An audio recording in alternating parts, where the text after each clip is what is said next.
Sexual topic নিয়ে video বানাতে বানাতে মাঝখানে বিয়ে বাড়ি চলে এলো, ভিডিওতে গ্যাপ পড়ে গেল।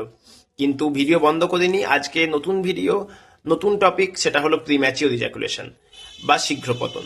প্রিম্যাচিওর ইজাকুলেশন নিয়ে যারা আসেন পেশেন্টরা আউটডোরে, তাদের কমপ্লেন কি থাকে যে বীর্য আগেই পড়ে যায়, বীর্য ধরে রাখতে পারি না সেক্সের সময়, এটাই মূল সমস্যা।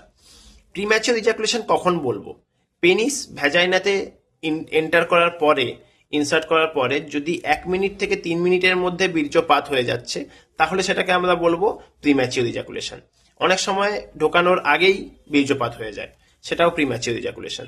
প্রিম্যাচিওর ইজাকুলেশনের অন্যতম সমস্যা হলো আর্লি গ্র্যাটিফিকেশনের অভ্যাস, অর্থাৎ সুখ বা আনন্দ সেটা দেরি করে নয়, এক্ষুনি এক্ষুনি চাই। যদি আমার ফ্রিজে 3টে কাজুর বরফি থাকে, আমি 3টে কাজুর বরফি আজকেই খেয়ে ফেলবো, দেরি করা যাবে না। ঠিক আছে, একটা আজকে খাবো, কালকে 2টো খাবো, এরকম করা যাবে না, 3টেই খেয়ে ফেলবো। এই যে অভ্যাস আর্লি গ্র্যাটিফিকেশন, সেই অভ্যাসটাই কিন্তু প্রিম্যাচিওর ইজাকুলেশনের ক্ষেত্রেও এটাই মূল দোষী। যে আমার অর্গাজমের যে সুখ, আত্মরতির রতি সুখের যে সুখ, সেই সুখটা কিন্তু আমার এখনই চাই। তো এখানে মূল ট্রিটমেন্টের জায়গা হলো থেরাপি। তার সঙ্গে অবশ্যই কিছু ওষুধ কাজ করে, কিন্তু ওষুধের থেকেও থেরাপির মাধ্যমে এই আর্লি গ্র্যাটিফিকেশনের অভ্যাস, সেক্সের সময় বা মিলনের সময় যে তাড়াতাড়ি আনন্দ পাওয়ার যে অভ্যাস, সেটাকে পাল্টাতে হয়।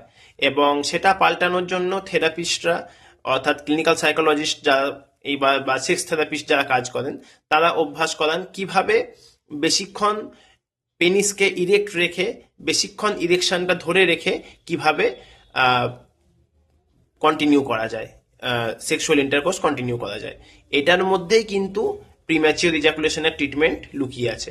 বিভিন্ন দেয়ালে দেয়ালে যে পোস্টার দেখেন, শীঘ্র পতন, লিঙ্গ দুর্বলতা, আমরা সারিয়ে দেবো 100% গ্যারেন্টি, কিন্তু এটা বেশিরভাগ ক্ষেত্রেই এগুলো সব ভুয়ো পোস্টার এবং আয়ুর্বেদিক জড়িবুটি, এতে কোনো কাজ করে না, বরঞ্চ লাভের থেকে ক্ষতি করে বেশি। তো কাজেই সাইকিয়াট্রিস্ট এবং সাইকোলজিস্টের সাহায্য নিন। লং টার্ম থেরাপির মাধ্যমে নিজের সেক্সের অভ্যাস চেঞ্জ করুন, তবেই প্রিম্যাচিওর ইজাকুলেশনের ট্রিটমেন্ট কিন্তু ঠিকঠাকভাবে হতে পারবে। এই প্রিম্যাচিওর ইজাকুলেশনের ট্রিটমেন্ট এবং সাইকোপ্যাথোলজি নিয়ে পরে অন্য ভিডিওতে আরও বলবো, আরও অনেক বলার জায়গা আছে। এবং সেক্স নিয়ে এই ভিডিও সিরিজ আপাতত চলবে।